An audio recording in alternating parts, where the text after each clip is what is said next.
In this video, Sammy's going to show you how to replace the engine's alternator on a gas-powered Ford F250.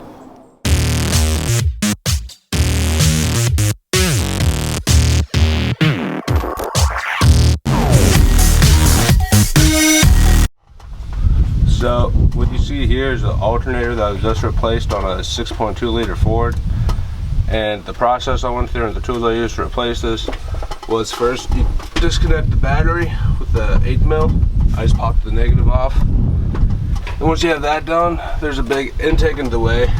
And what that is it's just a little hose clamp here. And then over here is two 10mm bolts right here. And then you have some connections on it, like this hose you pull off. There's this, it has a little clip here, you just push that forward.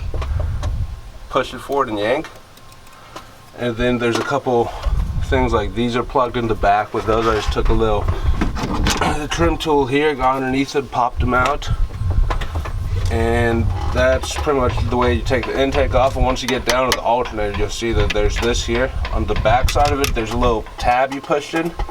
And then here you pop this off. And it is a 13mm nut here. And then once you have these off and the intake off, you basically just have this. So I just pop these off just like that of this little bracket here. And once you have all the harness disconnect off the bracket, you can see three 50mm bolts. These hold on to the bracket. This is the bracket which the airbox bolts onto, but then it bolts onto the alternator. So when you bolt these out, the whole bracket slides out with the bolts. And then it's just the alternator. But before you do that, I missed a step. You're gonna wanna take the belt off, which if you look all the way down there where I have my ratchet in right now, you can see it's a 1/2 inch drive. And you just stick it in there and push it towards the driver's side. You see it takes the tension off. Or you could cut the belt or just yank it off, depending on how you're feeling. And then when you have that off, you take these out and it pulls straight up out. Installation is a reverse process. So you can see these clip right into these. Just push them on in.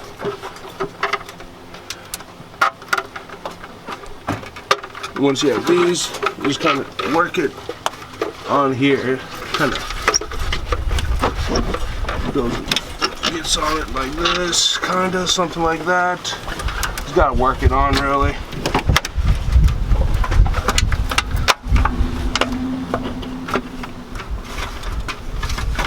You'll know you have it worked on when you can see the bolts lined up properly here.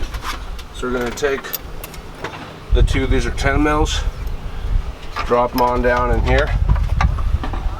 Try not to drop them because then they may go somewhere you don't want them to. I did that earlier, but I found it. And just thread them on in. Always thread them by hand and then send it home.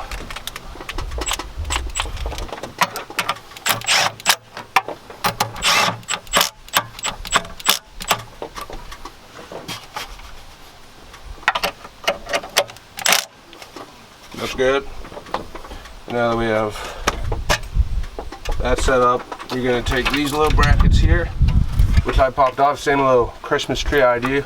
This one pops into the top, and this one pops up into the bottom,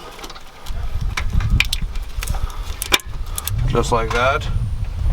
And then next you want to come over to this side, and then these, if you're like me, you probably just forgot which way they came out, but they can only go back on one way.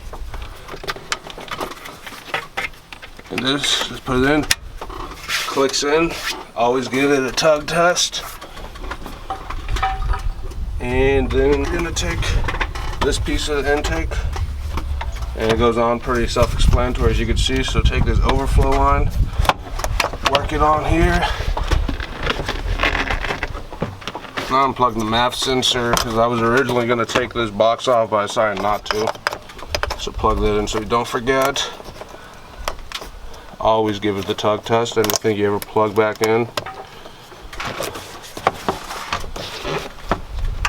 So now that we have this work back up, now we're going to go and work this on.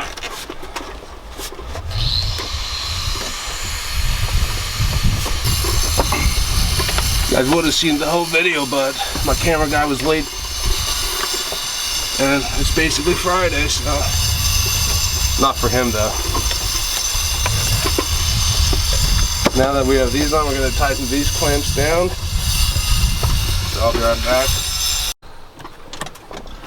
You can use 8mm, screwdriver, channel locks, vice grips, fingernails.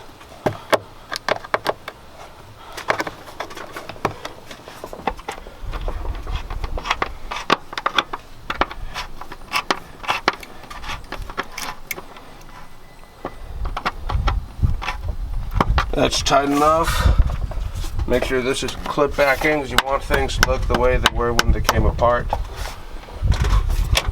And that's it. Pretty self-explanatory.